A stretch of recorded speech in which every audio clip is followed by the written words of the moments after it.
Souvenez-vous, la petite âme voulait être magnifique. Je sais ce que je veux être, je sais ce que je veux être, annonça la petite âme avec une grande euphorie. Je veux être magnifique en pardonnant. N'est-ce pas magnifique de pardonner?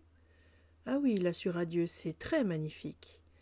D'accord, dit la petite âme, c'est ce que je veux être. Je veux pardonner, je veux me connaître sous cette forme.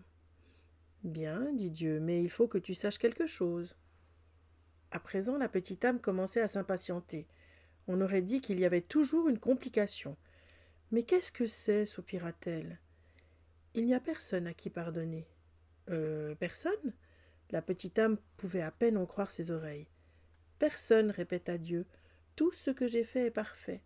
De toute la création, pas une seule âme n'est moins parfaite que toi. Regarde autour de toi. La petite âme vit alors qu'une grande foule s'était rassemblée. Des âmes étaient venues de tous les horizons, de tout le royaume, car le bruit avait circulé que la petite âme avait cette magnifique conversation avec Dieu, et tout le monde voulait entendre ce qu'il disait. En voyant ces âmes innombrables, la petite âme dut l'admettre. Personne ne semblait moins merveilleux, moins magnifique ou moins parfait que la petite âme. Ces âmes étaient si magnifiques et leur lumière si brillante que la petite âme pouvait à peine les regarder. À qui alors pardonner? Demanda Dieu. Alors ça ne va pas du tout être amusant, grogna la petite âme. Je voulais savoir ce que c'est que d'être celui qui pardonne. Je voulais savoir à quoi ressemblait cette façon d'être magnifique. Et la petite âme connut à quoi ressemblait le fait d'être triste. Mais juste alors, une âme amie sortit de la foule. Tu n'as pas à t'inquiéter, petite âme, dit l'âme amie. Je vais t'aider. Vraiment? Dit la petite âme en s'égayant. Mais qu'est-ce que tu peux faire? Eh bien, je peux te donner quelqu'un à qui pardonner. Vraiment? Certainement, gazouilla la mamie. Je peux venir dans ta prochaine vie et faire quelque chose qui te permettra de pardonner. Mais pourquoi? Pourquoi donc ferais-tu ça? Demanda la petite âme. Toi, un être d'une perfection si absolue, toi dont la vibration si élevée crée une lumière si vive que je peux à peine la regarder? Qu'est-ce qui te pousserait à vouloir ralentir ta vibration à tel point que ta brillante lumière deviendrait sombre et dense? Qu'est-ce qui ferait que toi, qui es si lumineuse, que tu danses sur les étoiles et qui cours dans le royaume à la vitesse de ta pensée, tu arriverais dans ma vie et deviendrais si lourde que tu ferais cette mauvaise chose? C'est simple, dit la mamie, je le ferai parce que je t'aime. La petite âme parut surprise d'entendre cette réponse. Ne sois pas si étonnée, dit la mamie, tu as fait la même chose pour moi. Tu ne te rappelles donc pas?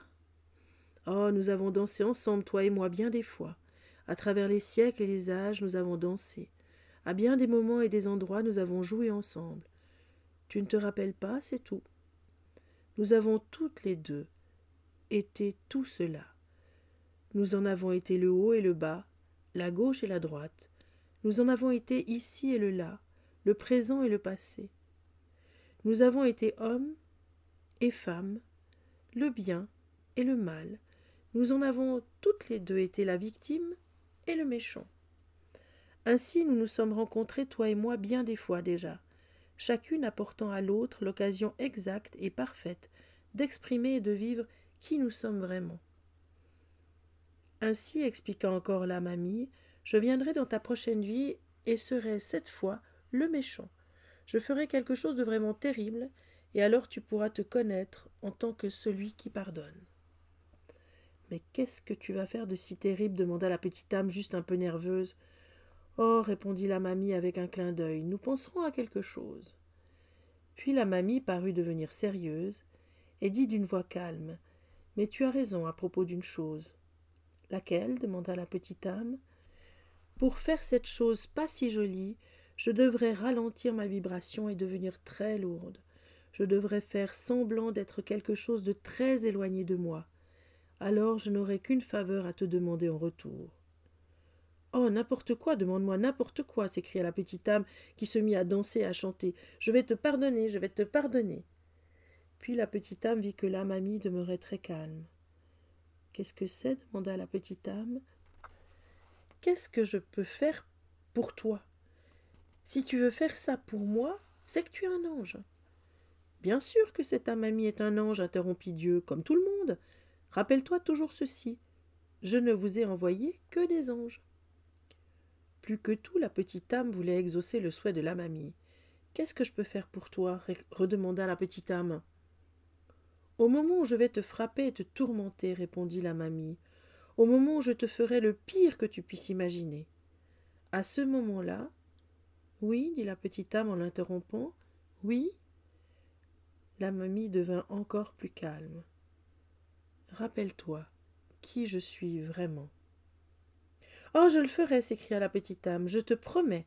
Je me rappellerai toujours que tu es telle que je te vois, maintenant. Bien, dit la mamie, car tu vois, je vais tellement faire semblant que je vais m'oublier. Et si tu ne te souviens pas de moi telle que je suis vraiment, je ne pourrai peut-être pas me rappeler avant très longtemps. Et si j'oublie qui je suis, tu pourrais même oublier qui tu es, et nous nous serons toutes les deux égarées. Il faudra alors qu'une autre âme vienne nous rappeler à tous les deux qui nous sommes. Non, nous n'en aurons pas besoin, promit de nouveau la petite âme. Je vais me rappeler, et je vais te remercier de ce cadeau, la chance de me connaître en tant que qui je suis. Un accord fut donc conclu, et la petite âme entra dans une nouvelle vie, euphorique à l'idée d'être la lumière, qui était très magnifique, et d'être magnifique par le pardon. Et la petite âme attendait impatiemment de pouvoir se connaître en tant que pardon et de remercier une autre âme pour l'avoir permis. Et à tous les instants de cette nouvelle vie, chaque fois qu'une nouvelle âme venait en scène pour apporter de la joie ou de la tristesse, et surtout pour apporter la tristesse, la petite âme songeait aux paroles de Dieu. Rappelle-toi toujours, avait dit Dieu en souriant, que je ne vous ai envoyé que des anges.